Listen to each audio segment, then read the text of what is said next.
what we have done and what we have failed to do contribute to that. On an annualized basis, the last GDP numbers we have, the economy is growing at about 2%, 2.3%. With a population growth rate of 2.5%, you are back to a negative per capita income growth rate. That's what we saw last in the 1990s. This is what theory and evidence predicts will happen. And we have had the experience. That's why I said it was predictable and avoidable. Capital market has lost a few trillions. There is massive capital flight for a country that is in dire need of foreign savings.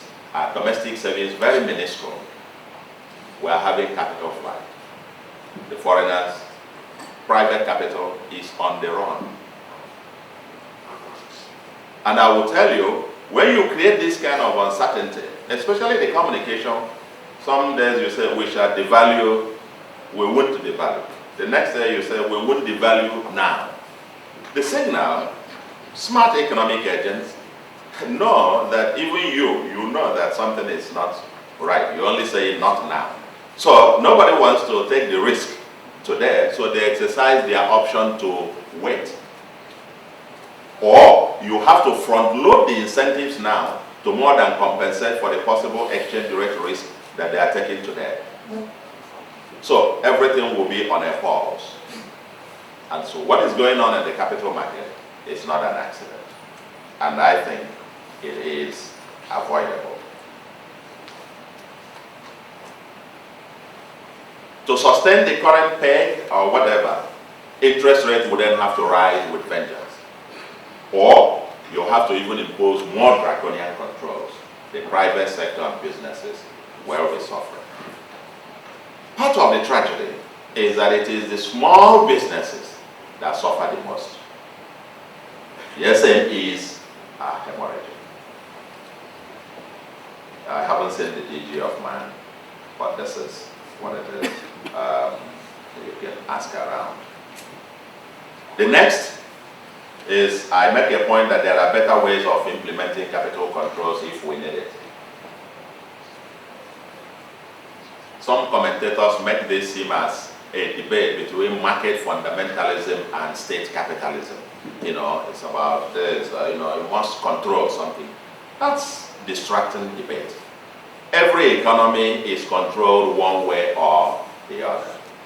It's a question of how, what kind of controls can you implement in a transparent manner, credible manner, that the signals are clear and people know where things are headed to. Not an opaque thing about, oh, there will be another list tomorrow, we don't know which one will be in the blacklist and whatever. These uncertainties create uncertainties in the sector. And any country that has done that in the past has paid dearly for it. We had a mandatory holding period for foreign bond holders and so on before. That was removed. We called it speed bonds. That was removed, but at the same time you replace them with some other crude controls. You can't be probating and reprobating on at the same time. What is happening, and I believe, is that we cannot exacerbate external shocks with policy shocks. 5, we must avoid the mistake of the 1970s.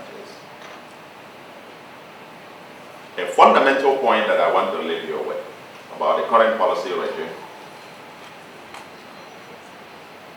and where I say it is a wrong debate, we are debating devalue or not devalue. We are talking about, when I say it's a wrong debate, is that when you say devalue, not devalue. When you say devalue, and I will ask devalue from what devaluation means, you are moving from one fixed rate to another fixed rate. That's what you mean by the, otherwise you talk about depreciation or appreciation when it is market determined. And I ask, for how long? For how many hours? For how many days? For how many years? And so on. But the more fundamental thing is that you must have an exchange rate strategy that avoids an undervalued, an overvalued exchange rate. That was the mistake of the 70s. We struck oil the same time with the Indonesians. Indonesia was comparable to Nigeria on every count. Agrarian societies were only agricultural thing to export. We struck oil the same time. We made a decision that our problem was how to spend our money. And we fixed our own currency, even, we fixed it. We are stronger than pound, even, and so on. Indonesia made a decision to have an undervalued, or at least avoided an overvalued real exchange rate regime. 20-something, 30 years after. The share of Indonesia's manufacturing in total GDP is more than 20%. Their exports almost 30% as a share of total. And we're still stuck in the same debate. You know, we only export oil and so on.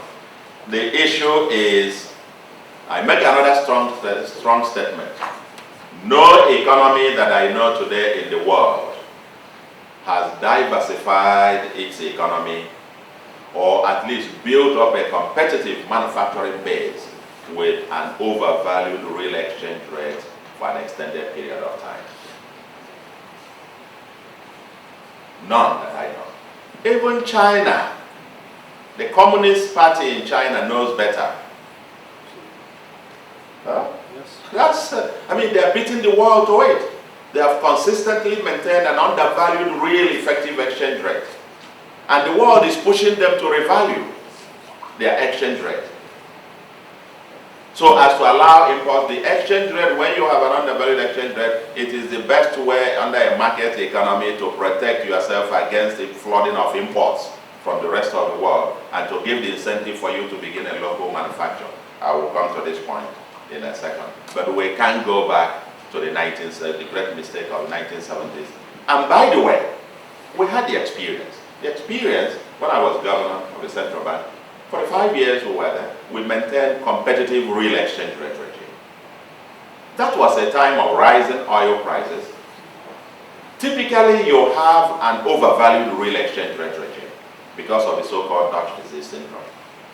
But we maintained an undervalued real effective exchange rate. At some point, the IMF was putting pressure on us to revalue the naira, to sell more foreign reserves as a way of liquidity management. And my argument to them was that, no, we are now, you don't want us to go back to the 1970s. We're now doing the right thing. The right thing is to avoid an overvalued, really effective exchange rate. And I can tell you, avoiding an overvalued, really effective exchange rate was the secret to the reserve accumulation that we had there. It was part of the strategy for the slight diversification that we will begin to see in the economy. That was the time that the economy was on the ascendancy. If I had accepted the IMF advice, it would have made us popular. I mean, would have, attended what I call street populism, in the sense that we would have, the naira would have appreciated in nominal terms about 80 naira thereabout to the dollar. But I knew that would have been dangerous populism. That's not the issue. We maintained an undervalued thing, and the economy continued to grow 6-7%, employment booming, and so on, before the global financial crisis. We cannot go back to that era. And if we didn't do that then, our prognosis is that during the global crisis, both the exchange rate and so on would have adjusted with vengeance.